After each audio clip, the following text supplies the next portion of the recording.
안녕하세요. 오늘은 신명기 34장 말씀에 대해서 나눠보도록 하겠습니다. 오늘의 장이 이제 드디어 모세오경의 마지막 장이 됩니다. 이 마지막 장에서 드디어 이제 모세의 죽음이 기록되어 있고, 모세의 죽음 이후에 일부 나와 있는 이 짤막한 기록은 여호수아나 제사장 엘레아살이 이제 첨부한 것으로 이제 보여지고 있습니다. 그 내용에 대해서 이제 하나씩 좀 살펴보도록 하겠습니다. 자, 모세는 이제 죽기까지 하나님 앞에서 순종했습니다. 그래서 하나님의 말씀대로 이제 백성들에게 전할 내용을 다 전한 뒤에 하나님께서 올라가라고 하신 그 산, 이제 느보산에 이제 올라가게 됩니다. 추정컨대 산 기슭까지는 이제 모세와 이제 그 주변의 지휘자들, 그러니까 이스라엘 백성들을 다스리는 지휘자들과 함께 갔던 것으로 보이고, 이 산을 오르는 여정은 이제 혼자 이제 감당했던 것으로 보입니다. 하나님과 이제 단독으로 대면을 했던 것이죠. 자, 여기서 이제 묘사되는 이제 모세가 누린 은혜 중에 하나가, 물론 이제 지혜의 영이 임해서 백성들을 다스릴 수 있는 능력도 있었지만, 체력적으로도 이제 기력이 쇠하지 않게끔 하나님께서 모세를 지켜주셨다. 그래서 120세가 됐음에도 불구하고 이 느보산의 꼭대기 비스가까지 올라가는데 무리가 없었다라는 것입니다. 자, 여기서 이제 하나님께서 역시 또 말씀하신 대로 모세에게 이제 그 요단강을 건널 수는 없지만 대신에 이제 약속의 땅을 이제 보여주십니다. 자, 여기서 이제 하나님께서 기적을 베푸신 것으로 이제 보여집니다. 무슨 얘기냐면, 이스라엘 땅이 넓은 땅은 아니지만 그렇다고 엄청나게 좁은 땅도 아니에요. 그러니까 적어도 우리나라의 이제 강원도 면적 정도는 된단 말입니다. 그렇다면 이제 아무리 산에 올라갔다 하더라도 인간의 시력으로 이 강원도 정도 되는 면적을 다 볼 수는 없는 것이죠.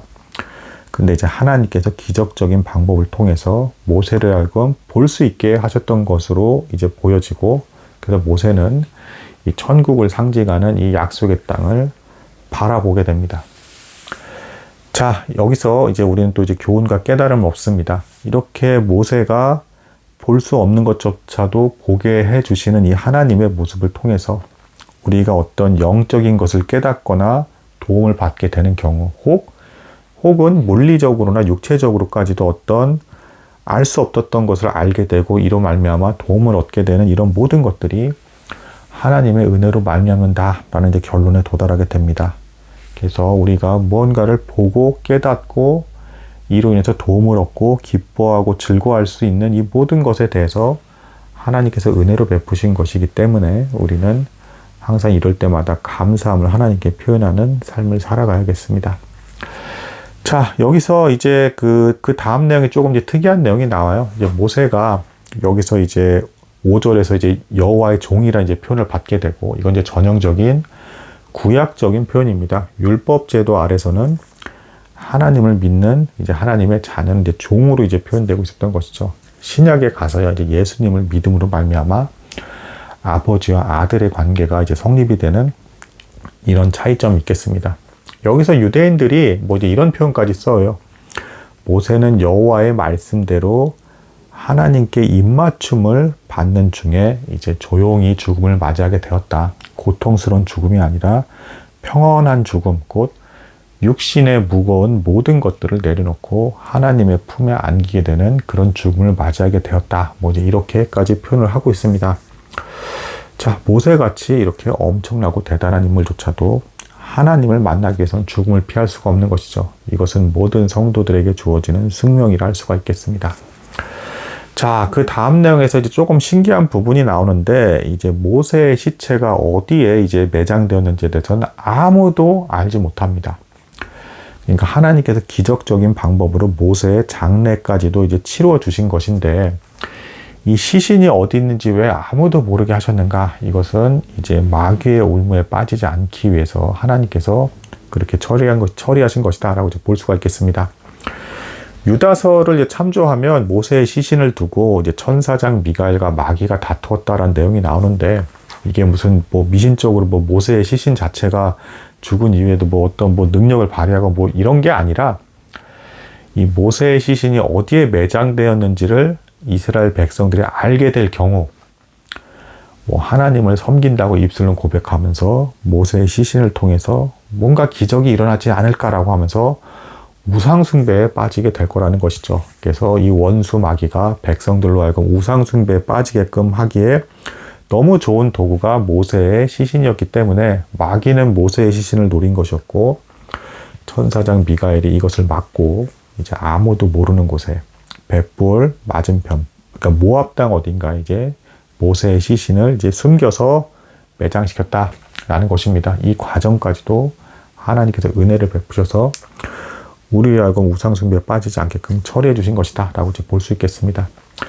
자, 참고로 여기서 이제 뭐 칼빈 선생님조차도 그래서 본인이 죽었을 때 처음에 이제 장례식을 진행하는 사람들이 옷을 입힌 칼빈의 시신의 모습에 대해서 사람들이 반응하는 것을 보고 곧바로 이것을 그냥 일사천리로 그냥 간단하게 장례식을 숨겨버리고 무덤에 아주 허름한 곳에 어디인지도 잘 모르는 곳에 묻어버리는 이제 그런 모습이 나옵니다. 그러니까 이제 뭐 칼빈 선생님조차도 당시에 이제 로마 카톨릭을 통해서 성인 숭배 사상이 있었죠. 우상 숭배죠. 성인은 이제 숭배 대상이 아닌 거죠.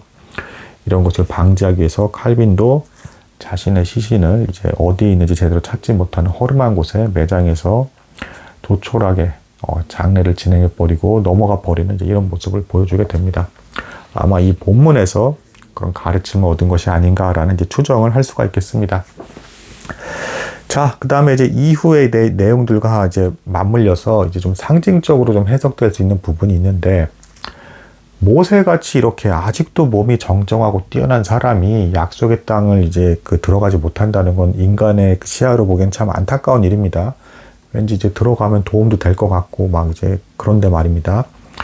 자, 근데 이게 좀 상징적으로 이걸 어떻게 바라보냐면 율법을 상징하는 인물이 모세예요. 모세가 백성들을 이끌고 약속의 땅에 들어가지 못했다는 것은 곧 율법이 이제 천국을 상징하는 약속의 땅에 이제 그 백성들을 인도하지 못한다. 그러니까 율법으로는 구원을 받지 못한다라는 것을 이제 상징하는 사건으로 이제 보고 있고요. 이후에 모세가 안수해서 지혜의 영을 받은 여호수아가 백성들을 다스리게 되는데, 이 여호수아가 백성들을 약속의 땅에 이제 인도하잖아요. 여호수아는 이제 사실상 이제 예수님과 이름까지도 같은데, 그런 예수님을 상징하는 여호수아가 백성들을 약속의 땅, 곧 천국을 상징하는 곳으로 들여보냈다라는 것은 예수님으로 말미암는 복음을 믿음으로 말미암아 구원에 이를 수 있다. 즉 율법을 상징하는 모세로는 약속의 땅에 들어갈 수 없지만, 천국에 들어갈 수 없지만, 예수님께서 전파하신 복음을 믿음으로 말미암아 이제 천국에 이를 수 있을 것이다. 뭐 이렇게 이제 맞물려서 같이 이제 해석을 하기도 합니다. 자, 그래서 이제 이 내용을 통해서 이제 뒤에 후반부에서 이제 뭐가 나오냐면, 모세의 죽음 위에 이제 하나님께서 모세를 칭찬하는 내용을 남기고 계십니다. 이제 더 이상 모세와 같은 선지자는 나오지 않았다라는 것이죠. 자, 그럼 모세의 어떤 부분이 그렇게 탁월한 것이냐? 모세처럼 하나님과 친밀한 관계를 맺었던 사람은 없었다라는 것입니다. 어떤 시내산에서 율법을 받을 때조차도 엄청 무서운 산이 진동하고 나팔 소리가 울리고 불길이 있는 이 과정 속에서도 모세는 평정심 가운데서 하나님과 대면하여 친구와 같이 교제하면서 율법 말씀을 받을 수가 있었습니다. 이후에 나오는 이제 선지자들 역시도 계시는 받지만, 이들은 뭐 이제 모세처럼 하나님과 친밀하게 대면할 수는 없었고, 뭐 경외감에 압도되기도 하고 두려워하기도 하고 떨기도 하면서 이렇게 하나님의 계시를 받는 이런 모습들이 나옵니다. 그리고 궁극적으로는 모세는 여호와의 종이라 칭함을 받은 인간의 한계를 지닌 율법을 상징하는 존재였지만, 마치는 예수 그리스도가 나올 때까지 이제 예수 그리스도처럼 완전한 하나님의 대제사장이자 선지자이자 아들로서 하나님을 섬기는 이제 이런 예수님의 어떤 그 복음이 나타나기 전까지는 어쨌든 이제 인간의 모든, 그리고 그 이후에 있는 모든 인간조차도 모세만큼 하나님과 친밀하게 대면했던 사람은 없었다. 그 다음에 또 온유함과 그 겸손함에 있어서도 더 뛰어난 사람은 없었다라는 것입니다. 우리는 대신에 오로지 예수로 말미암아, 예수를 믿음으로 말미암아, 그리고 그 이후에 완성된 성경의 기록과 가르침을 통해서 좀 더 선명한 어떤 가르침을 받았을 뿐입니다. 아무튼 이렇게 인간 중에서 가장 하나님과 친밀하게 대면하고 교제했다라고 이제 볼 수 있는 이런 인물에 관한 기록을 이제 죽음을 이제 맞이하게 됨으로써 이제 그 사람조차도 죽을 수밖에 없다라는 것이죠. 그리고 율법으로 말미암아서는 구원을 이룰 수 없다는 상징적인 이 내용으로서 이제 맞춰지는 것이 이제 모세오경이라 볼 수 있겠습니다. 그래서 이후에 성경 기록의 내용들은 더 진행될 수밖에 없었고 하나님의 구원 사역은 계속 진행될 수밖에 없었던 것이죠. 또한 우리 역시도 모세처럼 여전히 구원의 과정에 놓여 있습니다. 모세가 그 약속의 땅에 들어가는 것을 온전히 완성하지 못하고 바라보기만 하다가 하늘로 부름을 받은 것처럼 우리 역시도 예수님을 믿음으로 말미암아 구원을 얻게는 되었지만 아직 온전한 성화를 이루지 못했고 여전히 천국으로 부름을 받을 때까지의 하나님의 구원의 계획은 진행되고 있습니다. 동일한 인간으로서의 한계는 여전히 존재하는 것이고 이렇게 동일한 모습을 확인할 수 있는 그 가운데서도 하나님께서 약속대로 끝까지 인도해 가시는 그런 모습을 보면서 우리는 은혜를 누리고 감사할 수가 있다라고 이제 말씀드릴 수가 있는 것입니다. 자, 오늘 이제 여기까지 내용을 통해서 이제 모세오경은 정말로 맞춰지게 되었습니다. 정말 기적 같습니다. 이 내용을 이렇게까지 끝까지 들어주시는 분들이 계시라고는 저는 상상도 하지 못했습니다. 이후의 내용 역시도 천천히 꾸준히 잘 나눠보도록 하겠습니다. 오늘도 들어주신 여러분들께 대단히 감사드립니다.